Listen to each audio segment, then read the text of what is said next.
ವೀಕ್ಷಕರಿಗೆ ಅರಿವಿನ ಗೂಡು ಈ ಕಾರ್ಯಕ್ರಮಕ್ಕೆ ತಮಗೆ ಸ್ವಾಗತ ಸುಸ್ವಾಗತ. ನಾನು ಡಾಕ್ಟರ್ ನವೀನ್ ಜಿ. ಈ ದಿನದ ಸುಭಾಷಿತ: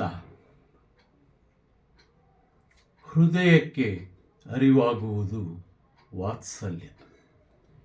ಹೃದಯಕ್ಕೆ ಅರಿವಾಗುವುದು ವಾತ್ಸಲ್ಯ.